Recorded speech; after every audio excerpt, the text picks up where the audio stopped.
there was this narrative coming to the fore being kind of written by people, often women, but sometimes men too, who would basically say, I've been diagnosed with an autoimmune disease. I'm wrestling with this and reckoning with it. And I'm coming to realize that I am sick because there's something about my life that's inauthentic. Why else would my own immune system, the thing that is designed to defend me, be attacking my body? That must be symbolic of some deeper meaning, some deeper reality.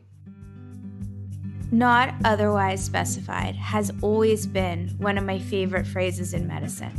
Not just because it's a fancy way of saying we don't really understand the root cause of something, but also because it captures the human impulse to put tidy labels on things that remain largely unknown. In NOS, I talk with some of medicine's most innovative thinkers to probe some of these messy unknowns behind our healthcare system, its players, and the stories that shape their lives. NOS makes time for the types of in-depth conversations that may not leave us with easy answers, but that shed fresh light on medicine's toughest challenges, as well as the people envisioning its future. I'm Lisa Rosenbaum, and you're listening to Not Otherwise Specified from the New England Journal of Medicine. My guest today is Meghan O'Rourke, a writer, poet, and editor who edits the Yale Review. Her most recent book, The Invisible Kingdom: Reimagining Chronic Illness, was published in 2022. It's a memoir of her own experiences with autoimmune disease, and like much of her work, it focuses on the intersection of health, illness, and social psychology. I recently sat down with Meghan to talk about her journalistic investigation of her own illness, the trustworthiness of physicians, and how cultural narratives affect our experiences of illness. Welcome, Meghan. I think the world probably knows you as a writer, but to me, you will always be this person who was so kind to me when I was 22 years old and doing an MFA at Columbia in fiction writing, which I ended up dropping out of. But during that time, I was a fiction intern at the New Yorker. They let people who were doing MFAs come and spend a day a week reading the fiction slush pile, the unsolicited manuscripts. And you were an editor there at the time. And I thought it was like the coolest thing in the world, except nobody actually ever spoke to me. And I ran into you one day in the bathroom and you asked me how I was doing. And then you took me to lunch at the Condé Nast cafeteria, which is this whole remarkable scene. And it was, yeah, such a scene. And it was the best thing that happened to me that entire year. So I will always remember that. And it's so fun now to get to talk to you again, especially in the wake of the success of your book. So welcome to the show. Thank you. It's such a total pleasure to be here talking with you now in your new role, or not new to you, new to me. I guess I have a new role too. So I loved your book, and I really want to focus on how we as physicians and a medical system can better care for those with autoimmune disease. But since a lot of our audience probably won't have read it, let's just start with your story. And now that I look back on that time, I realize that was probably when you were starting to feel unwell. So how did it all start for you? Yeah. So it's a hard story to summarize, which is part of its complexity. But the kind of boiled down version is that starting when I graduated from college, when I was 21, I began having these strange bouts of neurological symptoms, including what felt like electric shocks all over my body, and also bouts of vertigo. Actually, I don't think you were at this New Yorker office, but before the New Yorker moved to the Condé Nast building, we were in an office down the street that had 2 floors and a staircase between them that had risers, but no backing to the risers. And I remember it was really hard for me to walk up and down those stairs because I just couldn't gauge their physicality. It was like this strange sense that my entire way of reading the world had changed. And this was really noticeable to me because I had been a gymnast, actually, and someone who was really used to having quite a lot of that term air sense that you might have heard from Simone Biles pulling out of the Olympics. Like her, I suddenly had no air sense. And it was really noticeable. So starting around then, just went on this roller coaster of, mysterious seeming symptoms that roamed the body and came and went. And I thought of them as all my little problems. And they didn't make sense to me because they were so diverse. So the neurological symptoms, but then things like joint pain. I was having really bad night sweats every night. And then just bouts of really crushing fatigue that would come for a few days and then go. And I would feel almost totally fine. And then it would come back again. So this was really mysterious to me. And I kept thinking it's something I'm eating. It's something I'm doing wrong about just living life as an adult. I'm not sleeping enough. And, what happened was I began seeing doctors to ask questions about it. And, I think my doctors I had a really great GP, and she checked a whole bunch of stuff and did find a positive ANA and said, well, maybe you have lupus. Let's look into that. But nothing ever really showed up in a clear-cut, determinative way on my lab tests. And so very quickly it became, maybe there's anxiety, maybe you're depressed, maybe you're just stressed. And that was a narrative that made sense to me. I thought, okay, that could be this. And basically that's how it continued for about a decade until my mother died, and I got very sick after she died. And that's when my health kind of fell off a cliff, and I embarked on the quest that the book really recounts. Yeah, for answers about what was wrong. Why don't you, for the sake of the audience, tell us what you were eventually diagnosed with, and then we can go backwards and talk about your interactions with the healthcare system. So absolutely. So at about 21, I started having these really noticeable neurological symptoms. I just graduated from Yale University. I had started my job at The New Yorker. I was an assistant at the time. Basically have this decade of up and down health. And then when I'm 32, my mother died, and I got a virus after she died, and I just never recovered. Went to the doctor, and it turned out I had all these viruses. I had Epstein-Barr virus, I had parvovirus, I had cytomegalovirus all at the same time. And that's when my health kind of fell off a cliff, and I started becoming a bit more assertive, let's say, about finding a specialist who could help me. And I saw a wonderful specialist in women's health who has listened to my family history, which unbeknownst to me included a cluster of autoimmune disease, but I didn't even know that these were related diseases. And as she listened to me, she said, listen, I highly suspect that you have an autoimmune disease. The story you tell is consonant with many different autoimmune diseases. Let's do some really thorough testing. So she diagnosed me with Hashimoto's autoimmune thyroiditis, which I did at that point clearly have. I had some anomalous results that made it hard to detect. My TSH never went up, so you had to really look at the full thyroid lab and my antibodies. But I had it. And then I saw a rheumatologist at her suggestion who was like, I think you have some kind of unspecified connective tissue disorder, because I had a positive ANA and some other antibodies. But I didn't really get better, with the thyroid supplement treatment. And so I kept exploring. And over time, I came to think it was reasonable to look into tick-borne illness, which I know is a really controversial subject. But I had a lot of symptoms that were consonant with Lyme disease. My neurological symptoms had begun shortly after spending time in Connecticut, just 2 towns over from Old Lyme in the summer with my family. And that was when I suddenly started getting sick. So I got diagnosed with suspected, late stage Lyme disease, and entered treatment for that and got much, much better.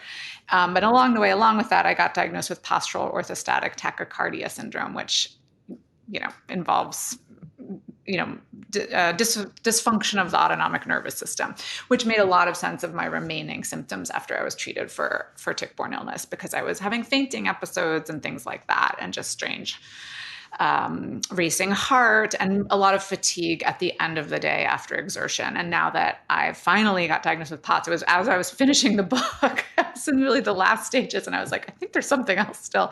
So I describe it often as being like peeling an onion. And I think one thing that's maybe helpful for your audience is to know that, my own approach to this all was one of someone who was quite skeptical initially that I could have so many different diagnoses, that I could have a tick-borne illness, that, I sort of approached it with a journalist's, a journalist as a journalist by training, I'm taught to be skeptical and ask a lot of questions. And I think that's the approach that I took. And where I've ended up is really the product of asking a lot of questions and coming to what seems to me to be a reasonable narrative, but one that still has a lot of uncertainty in it.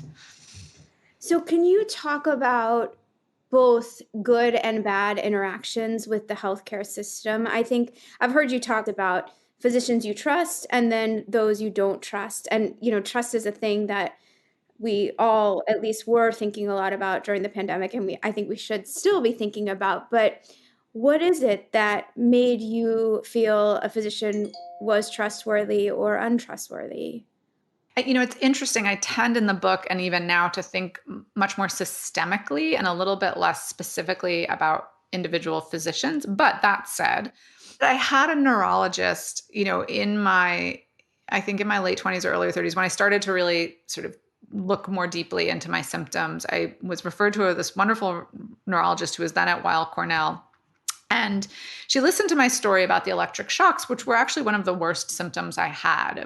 There were symptoms that many doctors passed over, but they were among the most debilitating and thing that I experienced. It really interfered with my life and my sense of well-being. And she listened and she said, first, I want to say that I absolutely believe that you're experiencing what you're telling me. And I've actually had other patients, many of them young women like you, come and tell me this. And then she said, I don't know what it is. I have some suspicions, and there's a research trial that we could enroll you in. It's looking into small fiber neuropathy. It wouldn't necessarily be able to do anything for you, but maybe you would feel you're helping benefit, this larger pursuit of human knowledge. And, I don't know that to this day she understands how important that was in building trust and actually also creating relief for me. And I think that one thing that helps patients who have kind of messy stories like mine trust physicians and healthcare workers is when there's just a certain level of really listening and witnessing and when possible believing when appropriate, right? Just trying to believe in the testimony of the patient and try to imagine for a moment that this is real and what that might be like for this person. Whereas I think there's a lot of time when you have a kind of messy, complex chronic condition that doesn't show up on labs in a really clear-cut way initially, one is met with skepticism, right? And I think when you're suffering, it's really painful to go to the doctor's office and be met with skepticism. We can talk about why that is and why skepticism may be appropriate in some circumstances. But what I can say from my experience is that, building that trust does involve, I think, some leap of faith sometimes from physicians and healthcare workers to sort of ratify the experience of the person before them. The other thing is, I think, weirdly, trust is built when physicians and healthcare workers acknowledge the limits of medical knowledge and their own knowledge, right? I actually think I never expected my physicians I still don't, to fix everything. It's not part of my approach to it, but it was so helpful, perhaps, paradoxically, when she said, I really don't know if I even know what this is, but I believe you. That act of sharing in my not knowing was this profound act of relational empathy. Wow. Yeah, I think to be able to say, I recognize your suffering, even though I don't know what's wrong with you, is probably one of the more important things that we can do. But for some reason, it's really hard for us. And Yeah. maybe it's having the humility to say, I don't know, or maybe there's some disconnect that, to say, like, you are suffering, but I'm never going to be able to tell you what's wrong. That feels like it goes against the grain of what we're supposed to do. Right. But Exactly. I understand why that's such a powerful moment for someone as a patient. And there's so much in your book that I identify with. Like you, I'm a writer. I also have an autoimmune disease, lupus. And even before I got a diagnosis, I've been obsessed with the role narrative plays in our lives and shaping our identities. And now, more specifically, with illness narrative. And so much of your book is about sort of carrying this messy story and then figuring out a narrative that suits you, that feels right to you. And I think in that process, you discover these narratives that don't suit you, that are sort of antithetical to your experience. So I want to hear you talk about those because I think that we as physicians and as a system also have a role in shaping what those narratives are. And so I'd love to hear about narratives you encountered around autoimmune disease that you ended up rejecting. Yeah. So, one of the really fascinating things to me when I got my diagnosis of autoimmune thyroiditis was that I immediately went online. I'm a researcher, so I'm going to go online anyway. And it's the 21st century patient thing to do, right? You go online and you start reading. And in this case, I joined several patient groups on Facebook at the time. And these were patient groups that were specifically about Hashimoto's thyroiditis. I was also in some that were about different diets designed to heal the gut and work with, support the microbiome. I think I was also in some general autoimmune groups. And what I found over and over was that there were, and what I had experienced and was experiencing myself, was that there was this narrative coming to the fore being kind of written by people, often women, but sometimes men too, who would basically say, I've been diagnosed with an autoimmune disease. I'm wrestling with this and reckoning with it. And I'm coming to realize that I am sick because there's something about my life that's inauthentic. Why else would my own immune system, the thing that is designed to defend me, be attacking my body? That must be symbolic of some deeper meaning, some deeper reality. This was something I was feeling in some ways too. I thought I must have lived the wrong way. Maybe I'm in the wrong relationship. Maybe I'm too stressed all the time. I'm in the wrong job. There's something about my life that's inauthentic and it's caused me to be sick, right? This narrative dovetails, by the way, really powerfully with some of the other things that I think patients with autoimmune disease are doing, which is thinking logically, in my view, about, the role that like chemicals or processed food might or might not play in our lives, right? So it's sort of this narrative of the inauthentic modern life dovetails with, at the same time, I think a lot of the dietary work people are doing to try to get back to like a more holistic diet, right? So it's very powerful. But as I thought about it, I just was like, I cannot accept this narrative. And I want to at least point out that it is a narrative rather than a reality, because the ways that we think about illness are shaped by the metaphors that are handed to us by medicine, by culture. This is something that Susan Sontag writes about so powerfully in her book, Illness as Metaphor, where she's really writing out of her own experience of being diagnosed with breast cancer at a moment when a cultural narrative existed to suggest that women with breast cancer were stressed and repressed people, right? That they had repressed something and it made them sick. This was what I was seeing on these groups was very similar to that, right? It was the kind of 21st century version of that cancer narrative. And Sontag treats this tendency to psychologize and narrativize illness through these metaphors back to tuberculosis, which was seen as a disease of sensitive people, and points out that we really have to be alert to our own habits of using these kind of cultural metaphors to think about disease rather than the biological processes. So she's often misread as meaning that, you shouldn't use metaphors to describe your disease. That's not what she's saying. We can use metaphors all we want. What she's really interested in is the way that like a kind of pre-existing cultural narrative gets turned into a metaphorical reality. And that was what was happening with autoimmune disease, right? All these people were like, I've brought this on myself by living an inauthentic life. And that struck me as this very like kind of late capitalist interpretation of one's biological disease, right? Which was to say, well, actually, maybe the problem is not an individual one, but a social one. Maybe it has to do with the 200,000 chemicals we have in the environment, that some of which have potentially autogenic, can kind of trigger autoimmune disease. We know of a few that do, things like that. So I became very interested in, why are we telling ourselves a story as a culture that autoimmune disease is the fault of the individual? And we can look back to the history of immunology and look at the word autoimmune as an origin for that. Auto meaning self, right? And sort of the immune system turning on the self. That idea of selfhood being part of the immune system and of autoimmune disease becomes really, really rich for, I think, kind of misinterpretation, if that makes sense.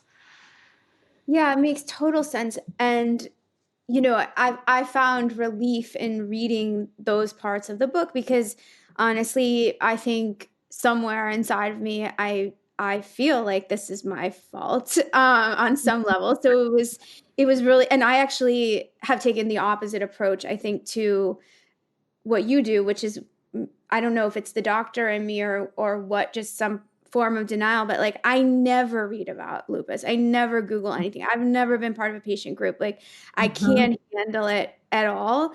And so it was Yeah. interesting for me to read, your interactions with these women who then were verbalizing things that I've felt but sort of pushed away. But I think like any narrative, there's complexity, and you Yeah. sort of get to this too, but there's this fine line with autoimmune disease where you can say, obviously, okay, this isn't my fault, but also there's this element of control that's foisted upon you all the time, where people, wherever you are, they're like telling you to see a nutritionist or to diversify your microbiome or sleep more, Mhm. exercise more, whatever it is. So unlike some diseases, and I guess, and I take care of patients with cardiac disease, so there are a lot of behavioral elements there too, which I think I'm more sensitive to now, to try to not shame people because of Yeah. what I experience sometimes. But how do you sort of say this isn't my fault, but also I do have some agency over what Yeah. happens to me? Yeah. Well, I think of it as, yes, I mean, you've hit the nail on the head and exactly what I try to really dig into in the kind of central part of the book, which is I think there's this narrative being handed down of it is all my fault. I have to fix everything. And actually, I want to refocus our attention on the social factors that may be contributing to, and the political factors that may be contributing to the rise of autoimmune disease in the West. But at the same time, one of the really complex things that leads us in the first place to say that is that autoimmune disease isn't quite like, it's not like catching a virus necessarily, right? It can arise out of a complex interplay between genes, environment, and lifestyle, and things like catching a virus. And so, one thing I had found when I was really sick was that if I had a really stressful week ahead, all of my symptoms would intensify. And for a long time, that had led me to think this is just anxiety, right? Because it does get worse when things are hard for me. And it was really only, as I was researching the book that I came to understand that just because a disease can be worsened through lifestyle and maybe needs to be managed through lifestyle doesn't mean it's all my fault, right? That we can look for a more nuanced narrative. So what I'm saying in a roundabout way is that I think this is a both and situation where we both can say we really need to think about the social factors that have led to the rise of autoimmune disease in developed nations. And we need to equip individuals who live with autoimmune diseases with the tools to help manage their own illness and to know that this is not a quick fix where there's just a pill. There can be lifestyle changes. Those are really hard for patient and doctor alike, I think, to partner on. It's one of the hardest parts of medicine, as I imagine, as I see it, hearing from physicians.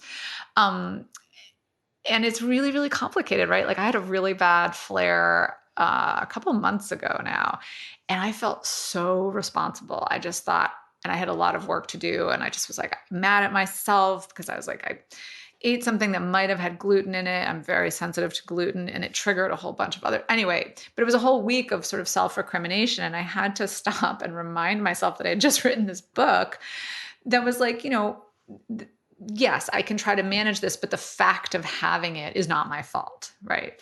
Those are two different things. Yeah. Right. Yeah. I don't think I've nailed that one yet.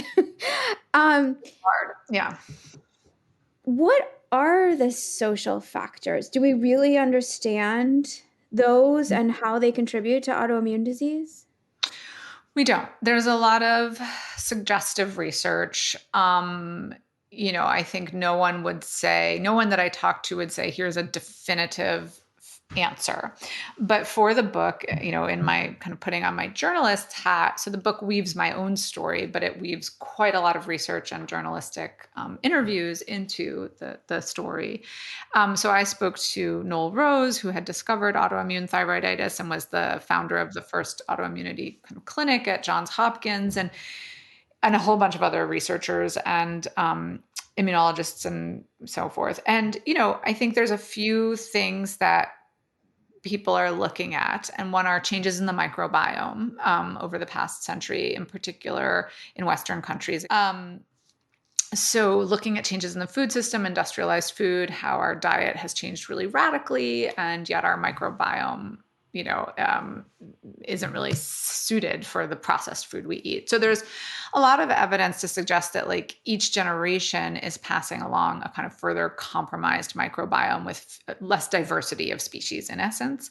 And that might be an explanation for, or at least a partial explanation for, the rise in allergic and autoimmune diseases, right? So we see both of those sides of the immune system. There's also some preliminary evidence looking at chemicals. We have many more chemicals in the environment since 1950. We are alert to the possibility of carcinogenic chemicals. We have been less attuned to the possibility that these chemicals might be what the journalist Donna Jackson Nakazawa calls autogenic chemicals. Very hard to parse apart and study, and not a lot of funding for the study of this, but a few chemicals have been studied where they are shown to trigger autoimmune processes in animals, and presumably us, in particular lupus, actually. So environment in those ways. So you start to look at a picture in which it's really not my fault for being a little bit stressed at work, right? And then the other thing is viruses and pathogens. And there's a lot of evidence that pathogens and viruses can be triggering autoimmune disease. We see that with COVID-19, SARS-CoV-2. Definitely it seems to produce a lot of autoimmune activity of certain types during the acute phase. The question is that going to have a long tail and trigger a big wave of autoimmune disease? So, we live also, since the advent of the Industrial Revolution, in a world where we just get more viruses. We travel more, we're exposed to more. There's this idea that that's normal. It's normal for us, but it's maybe not how it always was. Yeah. Interesting. I want to go back to what you said, like it's not my fault for being stressed at work, because this is another theme that comes up a lot in your book, and it's something that I also think about a lot, because I find it really stressful to try not to be stressed. Like, Totally. you just like you spend your whole life gunning, and I know that, we're having this moment in our culture of anti-ambition, and Yeah. we're not hardcore anymore, and like all the things, and I'm like, I kind of still want to be that way. Like I'm okay with being like hardcore and ambitious, but like there's this moment with your husband, I think, where he says something to you about how it's clear that stress is bad for your disease, and then when you get sick, you get more stressed. And so obviously you're an extremely accomplished person, and you have been your whole life, and talented. And I know from listening to you also that you work extremely hard. So how do you manage having a life that is productive? Also, you're a mother of like 2 toddlers, and without letting stress make you more sick? Yeah, it's a great question. I definitely don't have like a perfect handle on that at all. I'm sure that certainly since having my children, I've been sicker at times than I probably needed to be, because I just had too many balls in the air. The way I think about chronic illness is multidimensional, and there's the biological reality of the disease itself, right? And then there's the illness experience, the experience I have of it. And then there's my life and me that I want to have in some way that feels like outside of the disease. This is where I totally relate to not looking at the lupus groups, not reading about it, right? I don't want to be, even though I've just written a book about chronic illness and I think we need to pay more attention to it and this is really important national conversation to have, I also am more than my illness, right? And so I think one way that I've come to think about living with illness with meaning is that the things that bring that deep meaning and sometimes joy along, stress, yes, but also joy, and also just a sense of worth and self-satisfaction and again meaning, I come back to that word, are really worth it to me, right? They probably bring benefits that are hard to measure, but I bet if there were some magical way of measuring, overall, that would be beneficial, right? So, but that said, it's sort of now my job to learn to do things like say no, which I'd never learned how to do, and to also, I think, learn how to be someone who doesn't let the stressors of the world always kind of impinge fully upon myself. I think I was someone without, if someone around me needed something and was unhappy about something or whatever, I would just take it very deeply inside. So I think my job is not to never have stress in my life. My job is now to learn how to live with stress in my life in a healthier way, right? And that can involve therapy, that can involve meditation, that can involve exercise, that can involve, a whole constellation of things that I now have to do to be able to kind of keep working. And the thing I want to point out is that it takes a lot of privilege and it takes a lot of support to be able to slow down and kind of get those tools, right? Yeah. I want to talk a little bit more about this lifestyle management because again, it's this sort of place where you're trying to strike a balance. There's a funny moment in your book, I think, before you ended up getting diagnosed, and I think you had lived in LA for a bit, and you go on this diet where you eliminate gluten and you start eating everything that's unprocessed, including like you peel your own almonds and then you grind them up and you like make these concoctions, which sound amazing. But there's a moment where you're at your kitchen sink, I think, and you're grinding your almonds and you look over at your husband and he's like eaten a donut and a bowl of cereal and done the Times crossword and he's like radiating health and you're just sitting there grinding on the cereal. Yeah, exactly. Yes. And so I think then maybe a little bit later in the book, you meet up with a friend and you ask yourself, like, am I becoming a health obsessed narcissist? And that moment also really struck a chord with me because that is an identity that I do not want in any way. But I find that when you're living with these diseases, you're constantly trying to protect yourself from essentially getting worse. Yeah. And there's just no way to not make that part of your identity. But it's something that I'm exquisitely uncomfortable with because I do feel sometimes like a health obsessed narcissist. Yeah. And I know. Yeah. Yeah. So how do you deal with that? It's still hard for me, right? It is really still hard for me, but I totally, right. I neither want to be, I think what I can back up for a sec to say too quickly is that we were talking about different narratives. And I think one narrative I had early on was this narrative that I could somehow end up controlling the course of my illness through obsessive attention to, exposure to chemicals, intake, sleep, all of this stuff. So there's also this kind of, one doesn't want to like pathologize one's own, one doesn't want one's own self-care to become kind of pathologically obsessive, right? There's words for this. I'm forgetting the word where we talk about, there's a term for people who are obsessed with eating healthfully. It's like orthorexia, I think, right? So I really have struggled with what's that fine line, right? And I think one challenge is it's always shifting, right? I mean, when I'm doing better, like the summer, I'm always much healthier in the summer. There's not as many viruses around. Viruses are big triggers for me. They send my immune system into some kind of disarray. And so in the summer, there's a lot more vitamin D, fewer viruses. I'm usually really doing well. So I can be more expansive and fluid in my self-care, right? In the winter, I usually have to be a lot stricter and more careful. One way that I've taught myself to do it is that if I think about it as just my problem, like I have to do this for me, it's really hard for me not to feel like I'm becoming this health obsessed narcissist or that I'm rigid or whatever. Temperamentally, I'm someone who likes to go with the flow, but I can't. But if I think about it as I'm trying to be part of a larger group of people who want to help normalize chronic illness and chronic illness self-care while also having rich careers, families, joy, vacation, whatever, then it becomes much easier for me because I think, what would I tell my son? What would I tell my friend? I would tell her, take care of yourself.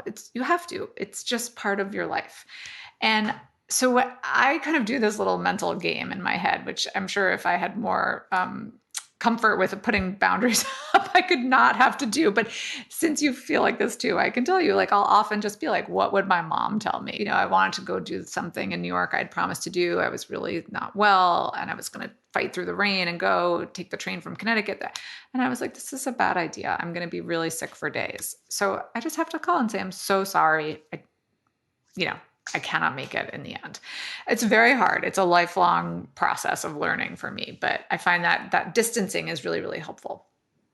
Yeah.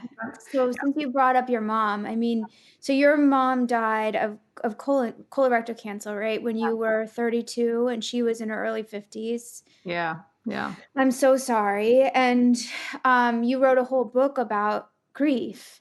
And, one thing that struck me in your book is that you grieved your mother, and then you dealt with this different kind of grief that I think we don't talk about at all in medicine, which is you sort of lost a decade of your life to this disease, and in a way that you don't get back. And I'd love to hear you talk a little bit about not just what that grief was like when you sort of realized this lost time, but also, is there anything that we as doctors, and again, I keep pushing you on these individual things that we can do as opposed to the systemic, but I'm just like a big believer that doctors have this power to help people. Yeah. I think I love that. Let's lean into that. I want doctors to have the power to help people. I think there's three. So I absolutely experienced grief. I was too sick for a while to experience grief, right? So funnily enough, I think one thing that can be sometimes confusing to the loved ones in my life is that the grief is actually more intense the better I feel, right? So the grieving really happened when I got better. And I'm not better in the sense of have, overcome my illness. I still live with illness, but I had a period of my life where I was really not functional. I was really suffering physically in a daily way. And I just wanted to have kids. That was impossible. There was, a lot of suffering. But it was so physical that in a way I couldn't grieve it till I had the strength to look back and also see, wow, this is possible. This is how I feel now, right? I feel pretty good. I have my days and my months, but in general, I'm living a rich life. I have a family. So I think one thing that people need to be aware of with chronic illness is that grief comes in strange times and in unpredictable waves, which is honestly true of any kind of grief losing a parent, or a loved one. So grief is really unpredictable. I also think it's lifelong. It's still there for me. It comes out in really moments that I'm not expecting it to. It can come out when a flare happens and I think, wait, how am I still really dealing with this? Or just the reality that I can't. Sometimes I sort of can pretend I don't have any diagnoses. And then something happens and I'm reminded, I can't, my POTS is really triggered by temperature. So I can't take my kids on play dates in the winter outside without then having to spend a day in bed. Stuff like that. So when I think about doctors and what are the action points, I think there's three things that are really powerful and really underutilized. One is that act of empathy, recognition, and acknowledging the limitations of your own knowledge that we already touched on. So just empathetic witnessing. I see your suffering. I'm just letting it be. I'm not trying to minimize it. I'm not trying to fix it even yet. I'm just acknowledging the reality of your suffering. That is an incredible tool to let that be. Then pivoting to the fixing or living with, if we can't fix it, then the question is, how are we helping people live with illness? And here's where I think physicians could more often ask the question, what's bothering you the most right now about your condition? What's most on your mind? because I found that rheumatologists, for instance, always wanted to talk to me about my joints. And I have a lot of joint pain. I do. I have like tons of joint pain and rashes.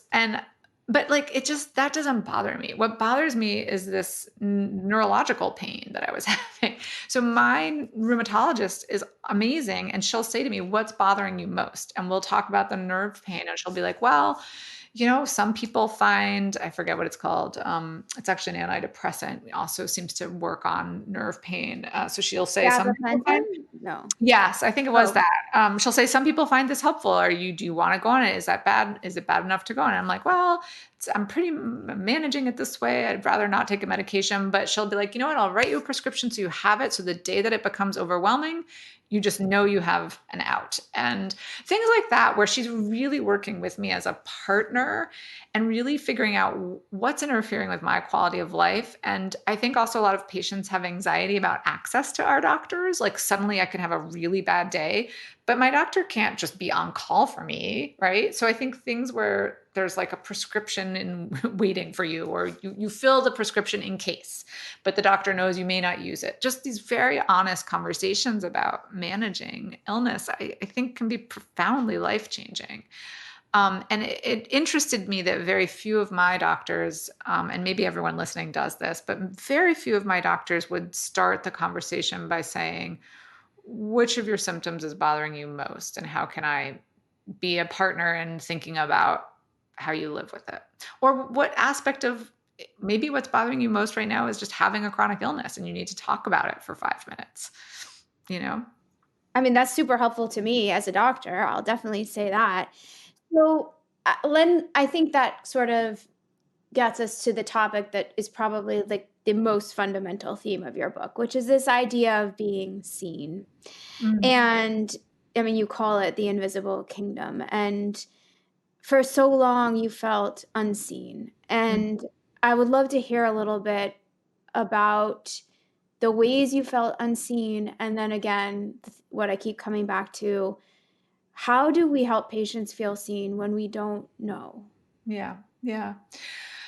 Well, the way I felt unseen was that, for 14 years, I was going to doctors and saying something feels wrong. And I was receiving a variety of answers from, are you stressed, to maybe it's just your period, which made no sense to me because I had my period for 20 years without having any feeling like I was dying.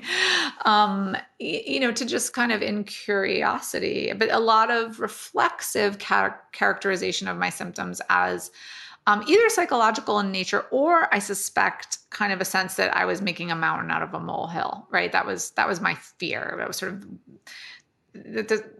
I definitely internalized from physicians that maybe they were just the normal aches and pains of everyday life, right? And I was just complaining about them. So I think that was this act of not seeing, right? I was literally the reality, which was that I was actually quite sick, was not seen. And so I think that the challenge for doctors who are, you have very busy schedules, you're pulled in a million bureaucratic directions, you have a lot of people to see, you have misinformation to contend with, how do you stop and really look at the person in front of you who's maybe kind of tentatively saying, something's wrong, and imagine for a moment, or try to take in for a moment, or explore for a moment that there's something there to really look at. And I think that brings us to this larger interesting question of the reason I wrote the book was that it became quite clear to me at a certain point in my own trajectory that not only was my illness not being seen, but millions of people were in a similar situation to me, where they were going to physicians and saying something's wrong. The lab work didn't show clear-cut results, and they were being told, you're fine, maybe talk to a therapist. So that's an intervention that we need to make on an individual and systemic level. And one thing that I found really fascinating as someone who's evidence-based is, well, when we know that autoimmune diseases overwhelmingly affect women, that they often affect young women, and that our testing is not very good for them in the early stages, which is true. Why is the medical system so quick to tell people maybe go see a therapist? Why are more doctors not pausing and saying, I have a young woman here with joint pain roaming these problems, maybe the tests are just not showing what's happening yet, right? And so I think that to make this sort of scope of the problem visible, we have to first understand that medical knowledge is incomplete and imperfect, right? And that's okay. We have a lot of really good science happening. But we need to acknowledge the boundaries of what tests can and can't show. I think medical professionals need to be really informed about, how the state the testing is that they're using, and know that someone who's coming back over and over and saying, I'm really suffering, in my experience, a lot of those people really are suffering with something that is not primarily psychological in origin. It's something organic. And we need to see those people, and we need to ask ourselves why, as a culture, because I think this extends beyond medicine, do we reflexively think that young woman is anxious? And I talk about the reasons for this in the book. There's a history of, hypochondria, hysteria, thinking about young women with mysterious symptoms as, hysterics. And that legacy is really still with us. We have not fully grappled with that legacy, that intellectual legacy. And it doesn't mean that we're all Freudians or that we're all, kind of Victorians, but we haven't fully understood how deep that narrative goes. And I say that as someone who, before I got sick, I knew people who were kind of sick in the ways that I knew the mother of one of my friends was sick in this sort of vague way. And I always thought, why is she just lying around on her, and now I have a lot of empathy for her. But at the time I had that vision of, right, this sort of neurotic hysteric, who's making, who's a hypochondriac. So, I think we need to make this more visible by talking about the problem, first of all, and recognizing the problem that in addition to whatever, psychosomatic illness is out there, there's a lot of non-psychosomatic illness that's incipient, that we don't have the tools to diagnose early enough. And so there's a lot of people living with illness before we can recognize that illness is there. Yeah, it's funny because I'm of two minds about this. And I think, again, this is like part my defense mechanism to see it as a doctor as opposed to a patient. But I went 6 years not feeling well without a diagnosis, which is I think that's the average lag for lupus. And, I don't have any resentment toward the physicians because I think the disease just takes time to declare itself. And in many ways, I look back on that as lucky because it was 6 years not being on Plaquenil and not being on immunosuppressive therapy and these drugs that have toxicities that accumulate over time. And so I think so much of what I took away from your book isn't as much, okay, you need to give people a diagnosis when you don't know. It's just somehow you have to accompany them in that uncertainty. And I want to, one passage I loved in your book is a moment when you read a passage from the poet John Keats and from his book. It's a passage that I think you had loved, and you read it again. And he's writing a letter to his brothers, and he's just seen his mother die of tuberculosis, and he then goes on to die of tuberculosis. And he's writing to them about what distinguishes a great artist from a merely mediocre artist. And you talk about how reading the passage sort of changed your entire experience of chronic illness. But I want to read it for everyone to be able to hear. He uses this concept which he calls negative capability. And then he writes, it's the quality of being in uncertainties, mysteries, doubts, without any irritable reaching after fact and reason. Mm-hmm. So what did that mean to you, and why did it change your experience of chronic illness? I think I think I'm a writer because I believe the act of naming the experiences that are hard to name, that are not transactional, that are not clear, is a really important work that we need to do, collectively, individually. And I think reading that, I was like, oh, right, I'm not alone. Like John Keats has named this already, 100 and some years ago. And what he named was that I think when you come into contact with illness in general, you're brought into a stark, a stirring, a potentially clarifying reminder of the uncertainty of life, right? And the limits of our knowledge and the limits of our control. And this becomes really specifically real in a case where you live with an illness that's still poorly understood by the medical community. And in whatever was going on with me it still is. And I think his formulation that it actually takes a kind of faith and active mind to allow for uncertainty and doubt, as opposed to this, I love this phrase, the irritable reaching after fact. It so accurately describes what there is, this like, oh, I've got to get it. I've got it. Right.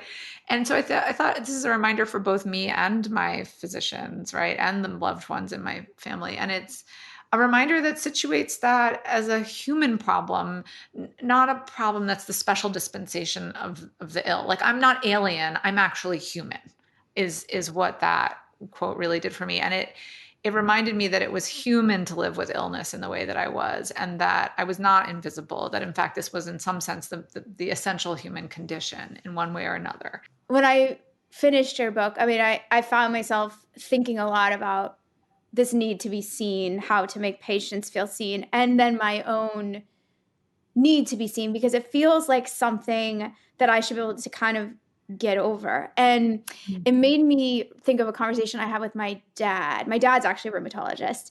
And so was my grandfather. And I got COVID in May or something, and I was fully vaccinated. And, you know, I was super lucky. Like, I was sick. Like, I had a, viral illness, but I wasn't super sick.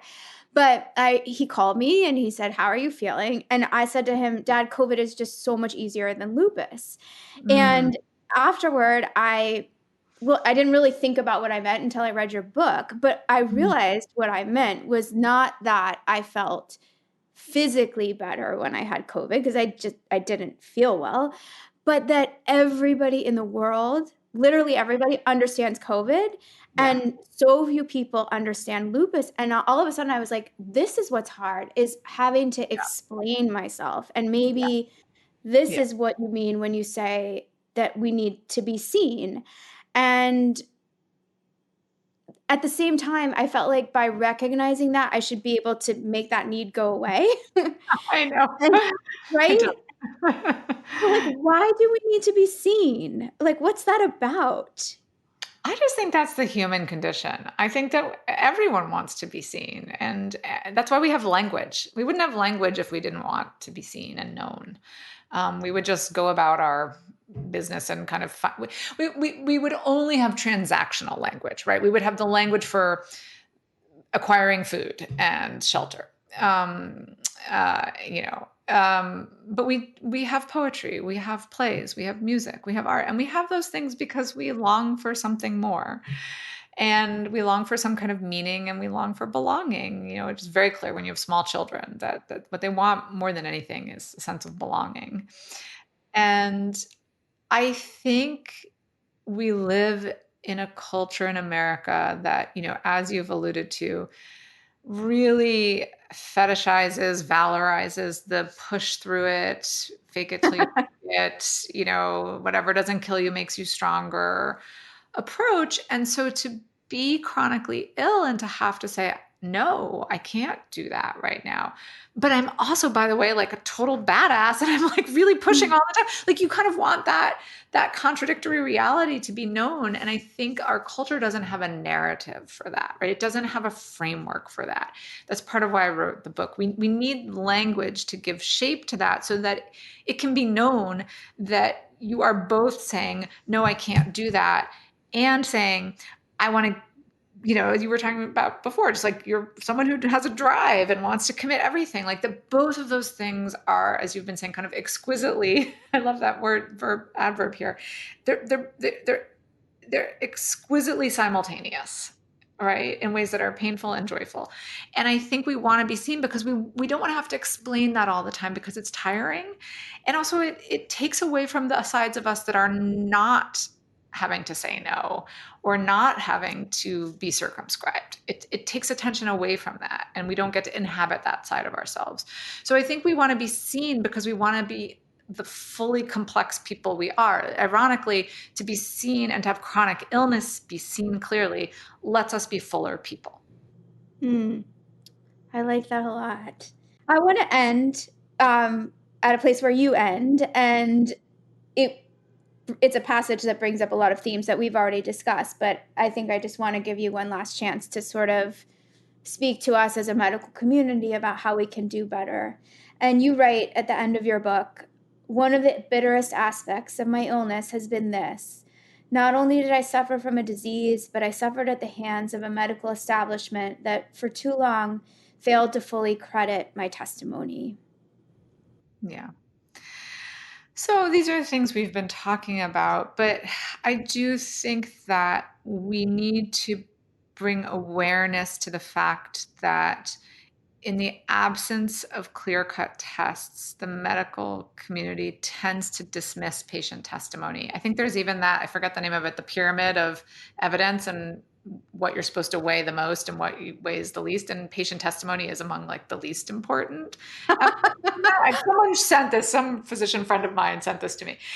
I think we should be listening to patients far more than we do. I mean, I just do. I think that people living with illness have forms of knowledge. It may come out in strange ways. It may be full of misinformation too, but at baseline, there's something they know about their own experience of their body that we have to find a way to rebuild that physician-patient trust. And we have to create space in the medical system for physicians to have the time to really do that. Because I think it's a relational conversation, right? It's something that happens through listening and through the time it takes to listen and connect. And, just too often in my own experience, but also especially I would say in the experience of the close to 100 people that I interviewed, they were met with dismissal and they were met with this kind of reflexive, it must be anxiety. And I have to imagine that that's part of this defense mechanism that you've touched on, where it's really painful as a physician who's been so highly trained not to have answers, not to know. And I think maybe one thing I can give your listeners and doctors is I don't think as patients we always need you to know. I think we need you to always treat us as full people who have some insights and some agency in our own, it's our lives. And also, this is really important, but sometimes I felt that doctors were treating my chronic illness as just this given that I should just like adjust to, right? That it's just like, this is your lot in life. And I always found myself wanting to say, well, it wasn't always my lot in life. And so this is a really complicated thing to adjust to and to live with. And that bears recognition, that bears honoring the challenge of that. Thank you for coming on. I think a lot of people will learn a lot from listening to your wisdom. My guest is Meghan O'Rourke, author of The Invisible Kingdom, Reimagining Chronic Illness. We spoke about uncertainty and ill-defined syndromes and how important it is to patients that as physicians, we find a way to acknowledge suffering, even when we don't know its cause. I hope for medicine that we not only develop some of these skills, but also find better ways to give physicians the time it actually takes to learn our patients' stories.